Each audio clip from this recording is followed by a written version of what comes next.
بسم اللہ الرحمن الرحیم۔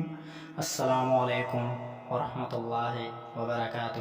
اگر آپ ہمارے چینل پر نئے ہیں تو ایسے اسلامی وظائف و واقعات کے لیے ہمارے چینل کو سبسکرائب کریں اور ساتھ میں بیل آئیکن کو بھی دبائیں تاکہ ہماری ہر نئی آنے والی ویڈیو آپ تک پہنچ سکے۔ حضور صلی اللہ علیہ وآلہ وسلم کے کانوں میں سانپ کی سرگوشی۔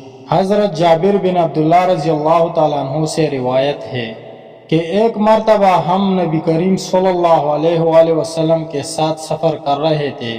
آرام کی عرض سے حضور صلی اللہ علیہ وآلہ وسلم ایک کھجور کے سائے میں بیٹھے تو اچانک ایک کالا سانپ آپ صلی اللہ علیہ وآلہ وسلم کے پاس پہنچ کر اپنا منہ آپ صلی اللہ علیہ وآلہ وسلم کے کان کے قریب لے گیا۔ کچھ دیر بعد حضور صلی اللہ علیہ وآلہ وسلم نے اس سانپ کے کان کے قریب اپنا منہ مبارک لے جا کر کچھ فرمایا۔ اس کے بعد وہ سانپ ایسے غائب ہوا جیسے اس کو زمین نگل گئی ہو۔ ہم نے عرض کی، یا رسول اللہ صلی اللہ علیہ وآلہ وسلم، ہم اس سانپ کو آپ صلی اللہ علیہ وآلہ وسلم کے قریب دیکھ کر ڈر گئے تھے۔ آپ صلی اللہ علیہ وآلہ وسلم نے فرمایا کہ وہ جانور نہیں بلکہ جن تھا۔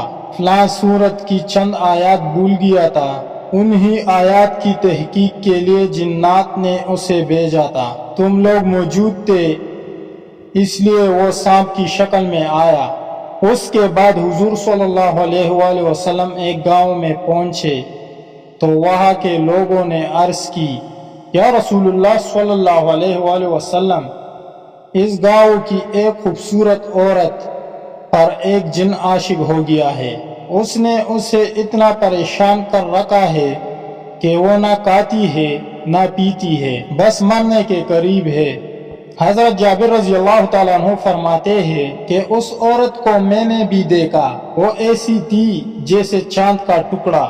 حضور صلی اللہ علیہ وآلہ وسلم نے اسے پکار کر فرمایا، اے جن، کیا تجھے معلوم ہے کہ میں اللہ کا رسول محمد صلی اللہ علیہ وآلہ وسلم ہوں؟ تو اس عورت کو چھوڑ کر یہاں سے چلا جا۔ یہ سنتے ہی وہ عورت صحت یاب ہو گئی اور ہوش میں آنے پر اپنا منہ ہم سب سے چھپانے لگی۔